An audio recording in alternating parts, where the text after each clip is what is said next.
Sebenarnya materi pagi sampai siang ini adalah materi dasar teknik pengambilan. Jadi belum ke hasil karya. Nanti hasil karya setelah siang ini. Jadi teknik-teknik pengambilan dulu aja. Jadi memang sebenarnya materi ini yang namanya seorang videographer atau kamera person itu sebenarnya dari jam terbang. Tidak bisa seinstan ini sih sebenarnya. Tidak bisa seinstan ini. Jadi mungkin dengan bahasa-bahasa, kemarin saya juga sudah, teman-teman Truka juga ada yang paham tentang video, foto, cuman tidak semua. Jadi dengan bahasa-bahasa baru ini mungkin apa sih panning, tilting, tel up, tel down, zoom in, zoom out seperti itu. Jadi intinya adalah nanti sebenarnya di akhir ini kita akan membuat sebuah video hasil karya dokumentasi lah, karena arahnya kalau teman-teman ini ke dokumentasi sebuah acara dan yang edukatif atau video yang produk marketing, video produk, video dokumentasi, dan arahnya lagi ke video kampanye seperti itu. Jadi kita lebih ke video dokumentasi sama ke video produk nanti akhirnya kalau teman-teman Trukanya arahnya. Jadi istilah-istilah yang tadi di awal itu tidak bisa saya gantikan sih. Jadi istilahnya itu memang seperti itu. Saya ganti dengan istilah goyang kanan goyang kiri juga tidak bisa. Kita belajar standarnya. Jadi Mas Kamil, jadi memang ini materi yang cukup disampaikan cukup singkat. Biasanya ini biasa saya sampaikan sampai 1 semester atau ini cuma dari pagi sampai sore. Jadi kalau saya lebih cepatkan lagi nanti tambah bingung lagi. Jadi intinya adalah goalnya dari pelatihan ini teman-teman tahu teknik dasar pengambilan gambar dulu. Dan nanti ketika mengambil dokumentasi acara di lapangan, teman-teman udah tahu oh tekniknya seperti ini. Mungkin jangan memotong gambar 2 orang menjadi 1,5 orang. Ada headroomnya, ada ukurannya, wide shot, medium shot, close up seperti itu, long shot seperti itu. Jadi tujuannya masing-masing. Begitu Mas Kamil mungkin ya. Jadi intinya nanti setelah ini kita akan membahas kita akan buat produk apa. Setelah istirahat siang nanti kita akan buat produk apa dan bagaimana caranya kita akan membuat video hasil karya yang akan kita buat. Oh itu kan? Ya. Oke, terima kasih. Untuk Mas Benny, mungkin untuk sebuah film pendek pun atau film yang berdurasi agak panjang, semua itu membutuhkan yang namanya riset. Jadi kenapa Mas Benny sampai nangis melihat itu? Mungkin itu yang pernah terjadi ke Mas Benny. Seorang ibu sampai ngomong seperti itu, sampai di hati gegel ya, istilahnya orang Jawa kan, sampai merasa aku ngopo-opo le, misal seperti itu. Dengan bahasa ya urung nyiapke apa-apa le, misal seperti itu. Jadi ada riset-riset yang dilakukan sebelum membuat film itu. Misal film-film pendek tentang kehidupan sehari-hari ya, risetnya apa sih seorang ibu ke anak itu bagaimana bisa biar menyentuh hati. Misal cuman menyiapkan sarapan, wis disiapin dari pagi sampai mau berangkat sekolah, ternyata orang di tangan malah mangkat sekolah atau mau berangkat kerja. Seperti itu, hal-hal seperti itu kan orang melihat ibu susah payah dari bangun pagi sampai siang, ternyata harus disiapkan di meja dan dimakan. Misal seperti itu kan kita akan merasakan oh empati di situ, menimbulkan empati, efek psikologisnya cerita itu akan mengena ke kita karena itu kehidupan sehari-hari akan seperti itu. Jadi di praproduksinya ketika mau membuat film itu ada risetnya.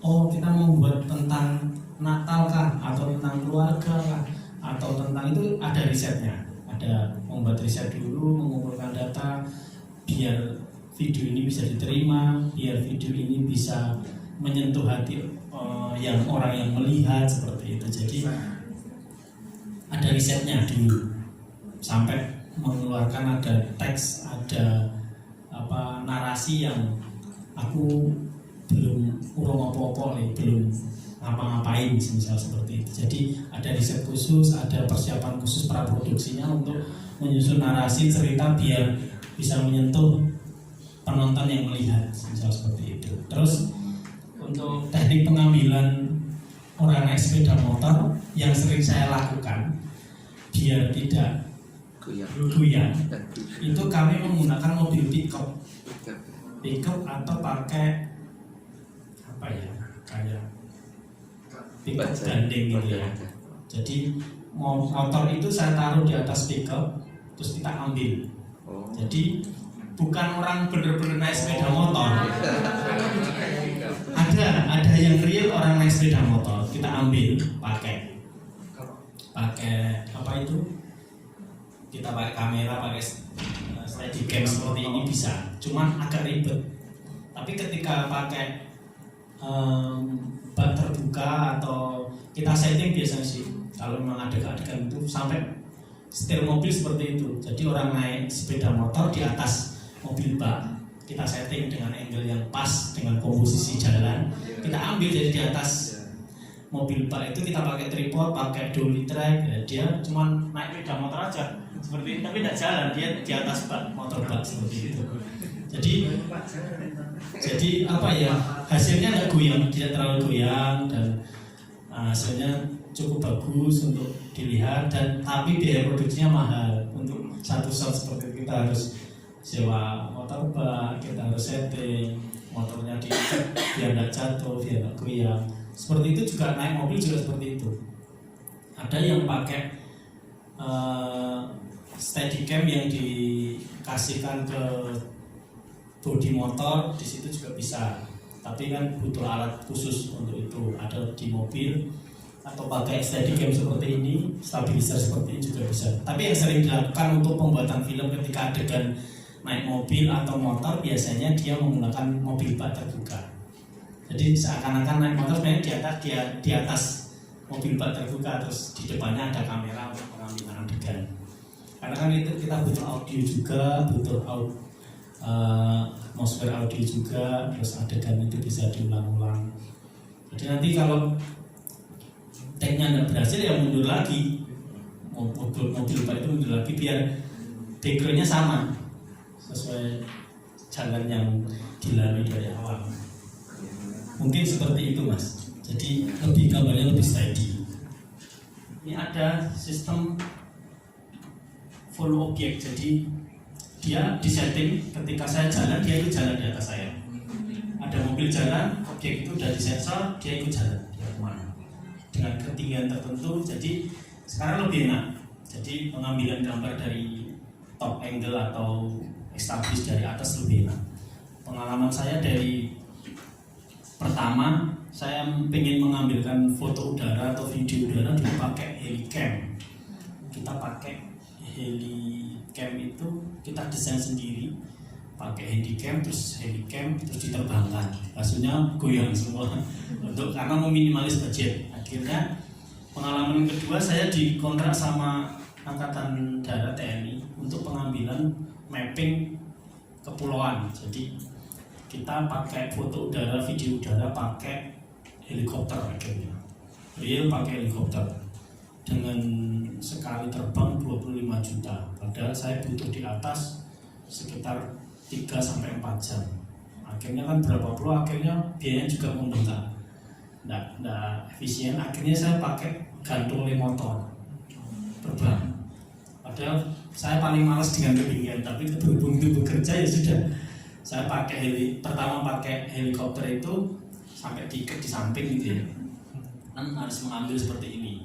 Sudah takut ketinggian, masih memikirkan setting kamera, angle-nya bagaimana, ya tetap dijalani, teman.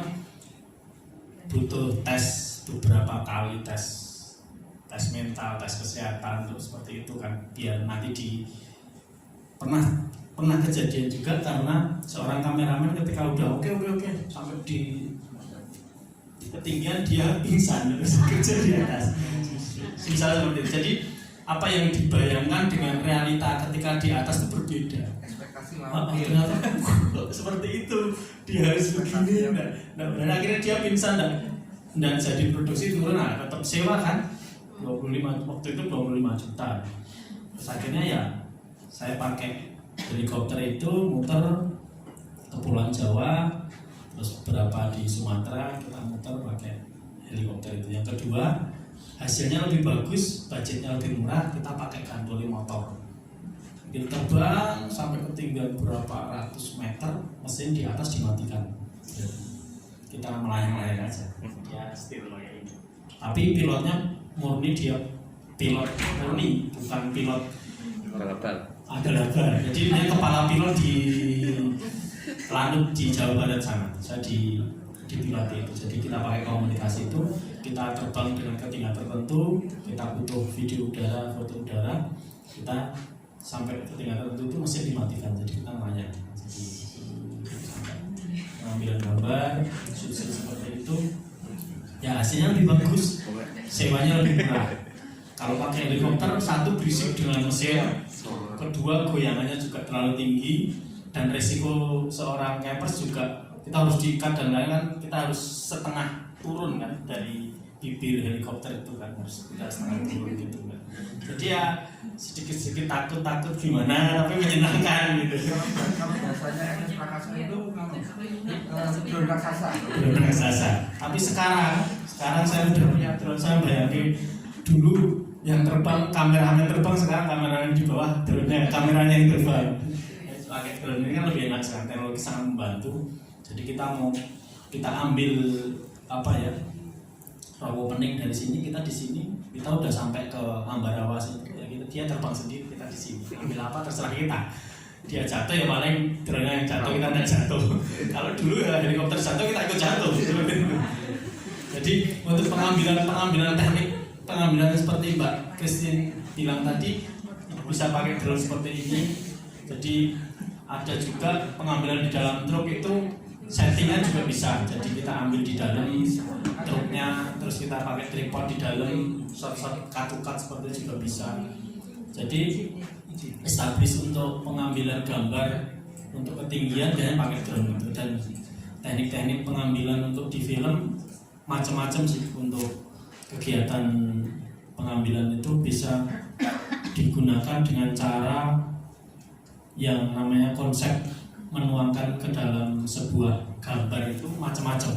Jadi pengambilan yang ekstrim, misal pembicaraan di dalam truk, terus pengambilan di bak truk, orang lari mengejar truk, seperti itu kan dibuat sedramatis mungkin untuk film, biar semisal ada orang merasakan, rasanya numpak truk ada goyang-goyangnya, ada berisiknya, ada seperti itu, biar terasa, penonton juga akan merasakan ketika video itu dilihat seperti itu. Jadi pengalaman saya yang untuk teknik pengambilan udara, terus pengambilan establish orang mobil naik ke gunung berkelak-kelak seperti itu, biasanya pakai. Kalau sekarang pakai drone, teknologi sekarang sangat membantu sekali. Jadi pakai drone itu sudah bisa melakukan banyak hal sekarang. Dulu benar-benar tahun-tahun akhir tahun 2000, awal tahun 2000 itu pengambilan udara ya harus pakai heli, gantoli motor itu, atau helicam. Pilihan cuma seperti itu. Dan mahal sekali. Sekarang drone ini paling 25 juta, udah dipakai 5 tahun, 4 tahun tidak masalah. Dulu 25 juta cuma 2 jam naik helikopter. Kita muter-muter. Ya. Kan boleh lebih murah. Lebih jauh, cuman ya ngeri juga. Kita cuma duduk di kursi terus diterbangkan sampai atas, mesin dimatikan. Jadi kalau gantoli itu, pengalaman saya itu dia sudah bilang kalau di atas pedesaan, di sawah itu dia tenang. Tapi kalau di perkotaan dia akan terlalu goyang karena suhu udara dari kota itu panas, dan di atas tuh menjadi apa ya, turbulensi seperti hawa panasnya di atas tuh membuat angin lebih kencang. Tapi kalau di desa-desa itu lebih tenang. Kalau udah masuk kota jadi seperti itu, banyak guncangan. Jadi itu pengalaman saya yang untuk pengambilan gambar untuk Mbak siapa? Mbak Nana. Jadi kita sekarang ini belajar tentang standar. Jadi rule of third, headroom, noise room, banyak juga pengambilan gambar yang di luar standar untuk pengambilan gambar. Misal tadi contoh untuk orang sedang membawa anjing untuk logging room, biasanya pengambilan itu dilakukan jadi dua shoot, jadi dua shoot untuk pengambilan teknik. Misal orang sedang membawa anjing, kita ambil long shotnya, jadi orang yang sedang berjalan terus belakangnya kita gandeng. Jadi tetap ada logging room, ada working room, terus ambil shot berikutnya ada close up-nya orang sama close up-nya anjing, logging room sama working room-nya. Tidak sekali. Kalau film biasanya, makanya istilah wide shot itu untuk menunjukkan suasana di mana sih orang itu sama anjingnya berjalan. Oh, yang berjalan siapa? Oh, anjingnya namanya siapa atau orangnya siapa? Kita pakai video close up atau close up seperti itu.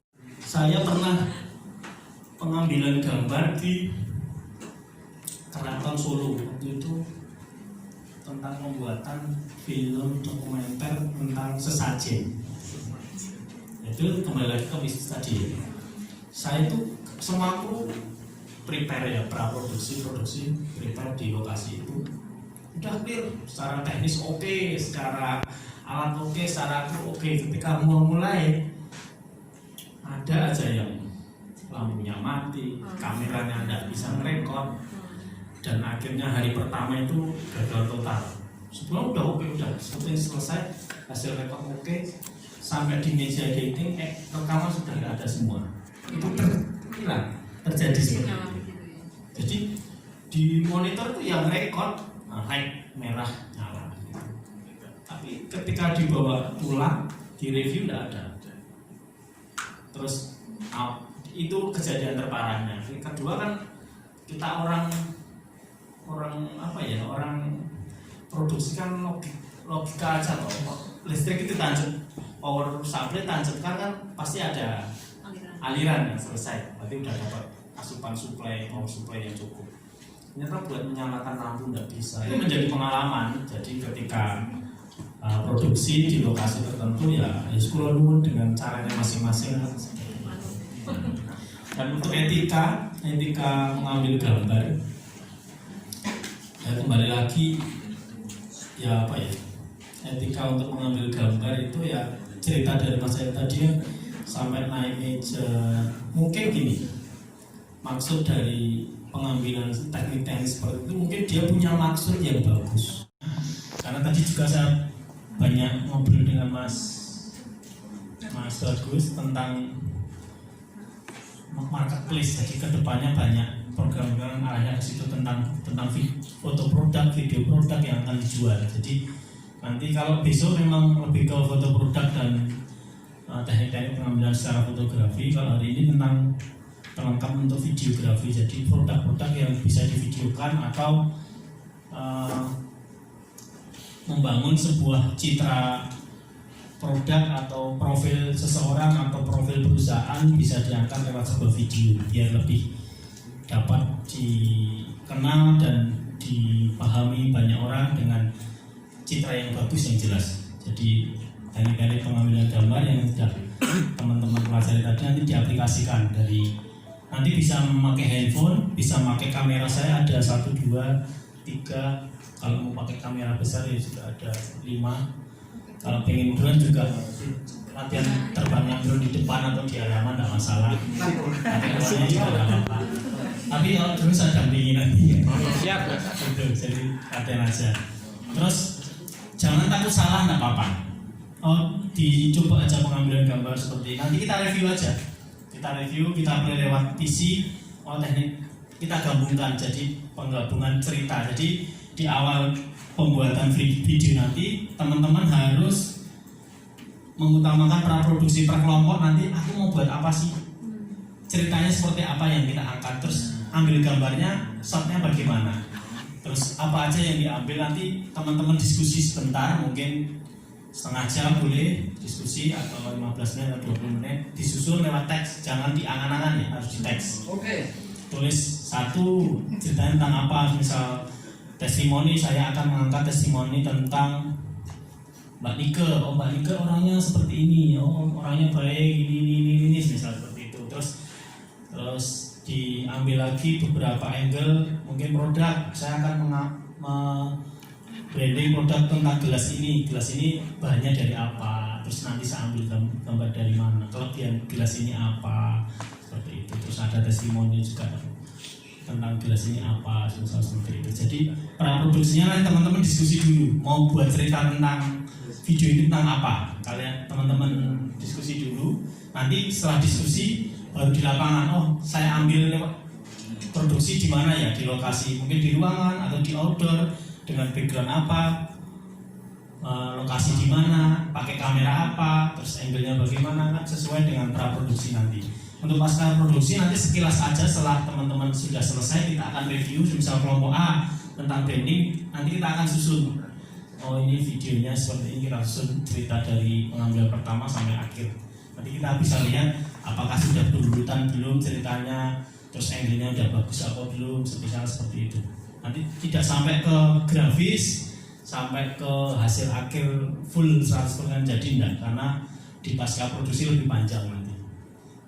Seperti kita produksi di lapangan, nanti pasca produksi kita tidak akan bahas detail sampai ke editing grafis, terus pemberian teks, pemberian keterangan, tidak. Cuman kita tahu dulu alurnya, teknik produksinya seperti apa. Gitu. Jadi nanti sesuai yang dibagi Mbak Ambar tadi, ada 4 video tadi, nanti teman-teman bisa produksi untuk melakukan sebuah hasil karya video secara audio dan visual. Gitu. Mungkin ada yang ditanyakan sebelum diskusi dan produksi untuk alat yang digunakan atau bagaimana. Yang jelas nanti saya akan gabung ke teman-teman, oh mau teknik pengambilan gambar seperti apa, bagaimana, nanti saya dampingi. Walaupun pada beberapa kelompok nanti saya bisa gantian mendampingi gitu. Terus nanti selesai kita review bareng di sini. Berarti visual saja. Visual. Audionya boleh ya, tetap harus pakai audio seadanya ya, karena kalau audio lebih kompleks, nanti harus pakai clip on, pakai boom, pakai macam-macam. Semisal kameranya kan juga ada internal audionya, handphone juga ada, ini juga ada, drone juga ada, cuma seadanya, tidak sefokus pakai boom atau clip on ya. Jadi apa? Lebih apa adanya untuk audio.